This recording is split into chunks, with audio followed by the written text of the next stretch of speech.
Hello, Fraudbook. How's everybody? I figured I'd check in with some of my friends and just basically state something with everything that has happened over the last 3 weeks, especially with Charlottesville. It's pretty sad because if anybody knows history, they know how they can be used as useful idiots, and they can get swept up in a movement and think they're doing something good because they're experiencing euphoria and the camaraderie of their fellow man or woman, excuse me. And then they're led down the path where that kind of emotion and steamrolling, actually vitriol, in any public event, in any social sphere, can actually do more harm to the community that you thought at first you were actually helping. If anybody knows Sal Alinsky, Rules for Radicals, heck, if you paid attention to any history about the 60s itself, and the good causes perhaps ending the Vietnam War, but being hijacked to attack the American government itself by communists. The Bill Ayers people, okay? The Bill Ayers people who gave birth to Obama. Look where that got us, okay? So with this NFL boycott, I can't necessarily say I'm gonna 100% boycott the NFL. I boycott the NFL, but my Redskins I love.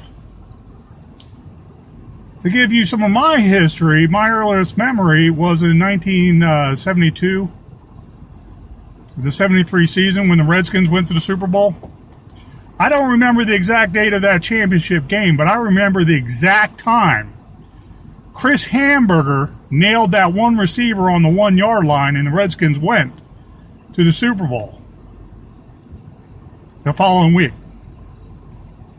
I remember because my dad, when I was laying on the couch with him and my head on his lap, he was drinking a Budweiser beer, watching the Redskins like he usually does, and I was napping. And he jumped up so high, being so happy, he jumped up and put a hole in the frickin' ceiling above me.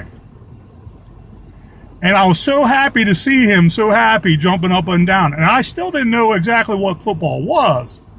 But I remember the pride of the Redskins and their uniform in the red and gold. Actually, maroon and gold. Dark maroon and gold. Then I started paying attention to them. And as a younger kid playing football, when we came back from Hawaii after that, I remember paying attention more to the Redskins in the days of Jack Pardee and all the losing seasons. And then Joe Gibbs brought them back. And they went to the Super Bowl 2 years in a row. They lost the second one to the Raiders. But they beat the Dolphins. 10 years later, the Redskins beat the Dolphins when they lost the first Super Bowl in 1973. Now, tell me I'm wrong, but that's history I refuse to ever forget. And it's a travesty now because I'm not for the NFL players the way they're acting now. They're fools. They're fools. Because they're getting caught up in this euphoria of camaraderie, and they're cutting off their nose to despite their face. You know, all that history they are basically slapping of America and myself that I know personally. They are slapping the face of my dad who passed on over 19 years ago. They are saying his opinion then meant absolutely nothing, seeing great sports playing, great sportsmanship, great skill, great talent, great athletic ability, who enjoyed that. You were saying he absolutely meant nothing. That historical context. Okay, you are saying, me as a white man, I should not be upset with you saying all this stuff about Black Lives Matter and police officer, violence and abuse.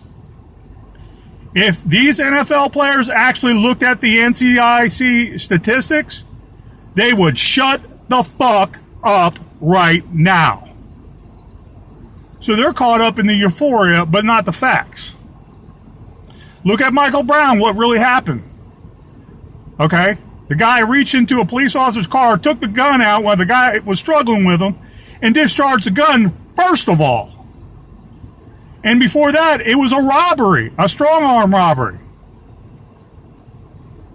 Okay? So you got a 300-pound man that you already knew discharged your gun, and you still got your gun on you, thank God? That 300-pound man coming at me charging, he's getting shot. I don't care if I'm 6'1" and 270.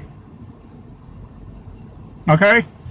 All this stuff is euphoria based on lies. That means the NFL is acting like a bunch of stupid, useful idiots.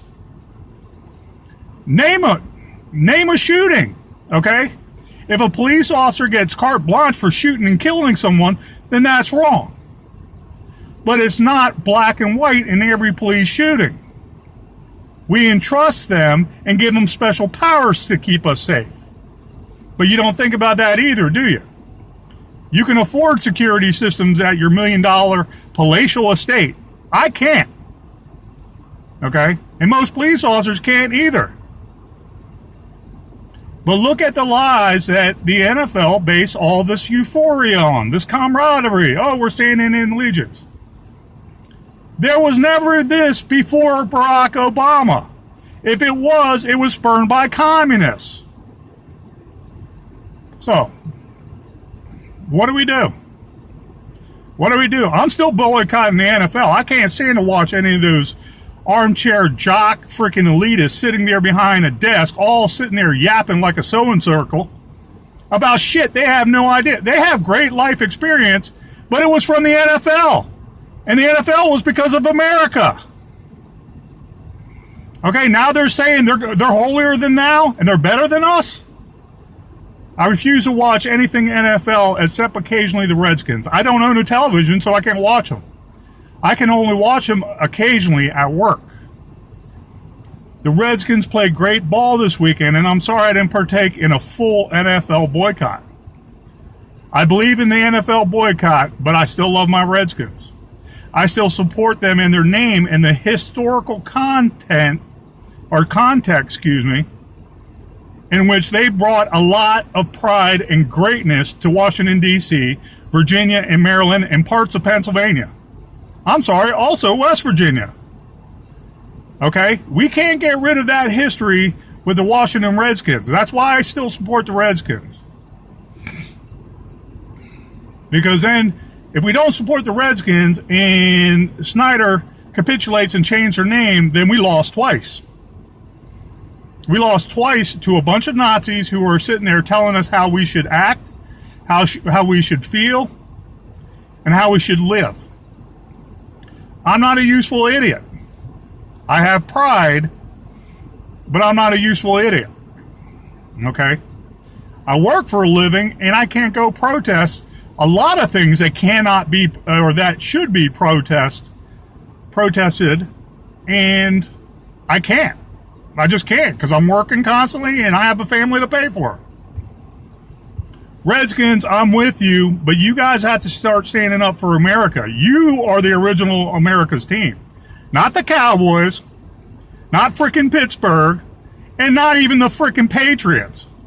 Shit, another reason boycott the NFL. That Super Bowl last year, tell me that wasn't fixed. The Patriots down by 30-something points, and they come back. That was fixed. That was rigged, and that was bullshit. But I'm not quite giving up on my Redskins yet, guys. Not quite yet. Because if we give up on the Redskins and what they stood for, having pride in the Redskin name, and that means all Indians, American Indians, okay, as well, then we lost twice. The Redskin fans will lose twice if we give up on the Redskins right now. But NFL, including the Redskin players, be pro-American. We're the ones that support you and love you. Please don't hurt us. Don't slap us in the face anymore.